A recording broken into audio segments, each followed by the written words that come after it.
Hi, this is Aid from McFay Photography. I'm just looking at Affinity Photo.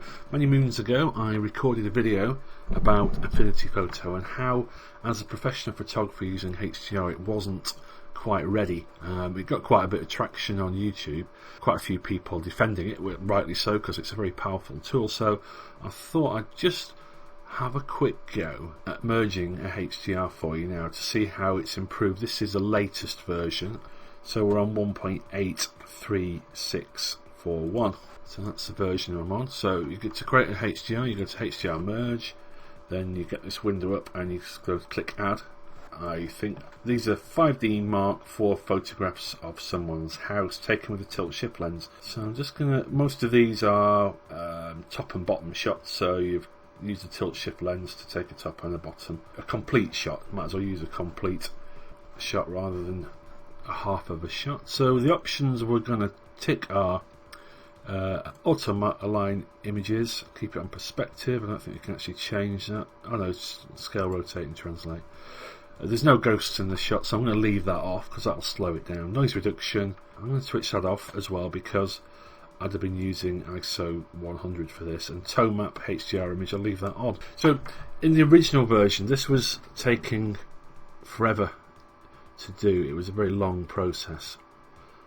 Now if you do this in Lightroom, if you've got a powerful computer, it takes seconds, maybe 5-10 seconds to do.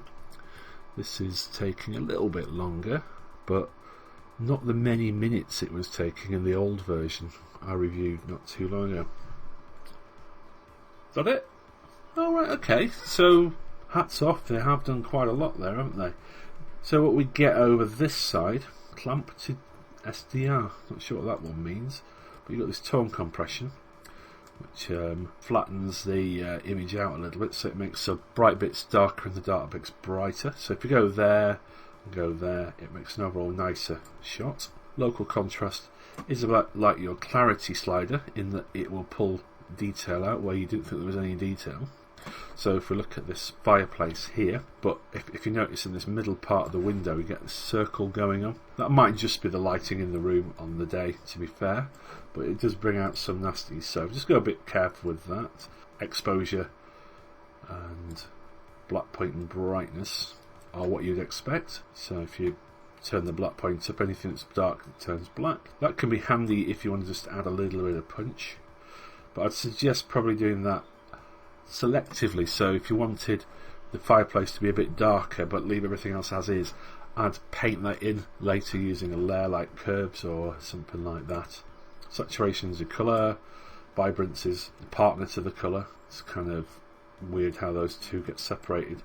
White balance, so you can get in Lightroom. I like the fact that you've got a little tool where you can click on something which is white to get the right colour, but with this one I don't think, I can't see one. Shadows and highlights, so you can split how you want to darken and brighten your. So if you look at what happens there, if you brighten the shadows up it goes a bit wishy-washy, if you darken them down it goes a bit darker.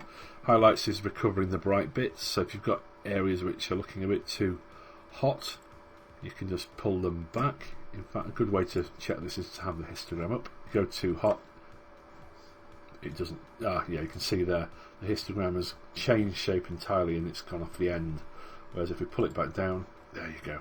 So just keep an eye, if it goes off the end you're starting to lose detail. Detail refinement, this is your sharpening essentially. Can we press Ctrl and plus to zoom in?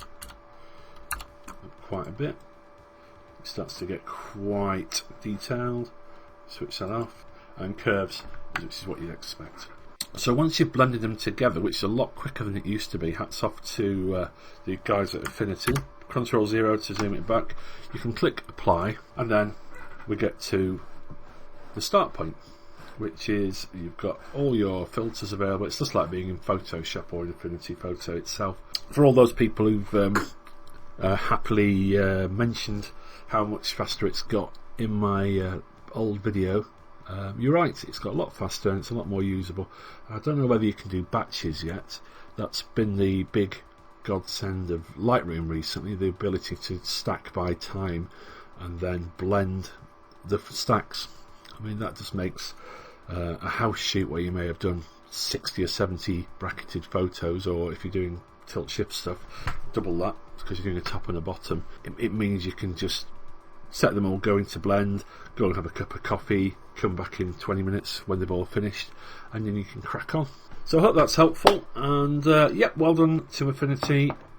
I think it's on offer at the moment. I certainly didn't spend the full price. I think I bought it on Black Friday, but a lot of people during lockdown are doing offers.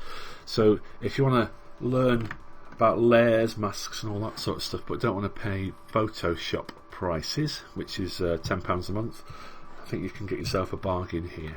Thanks for watching.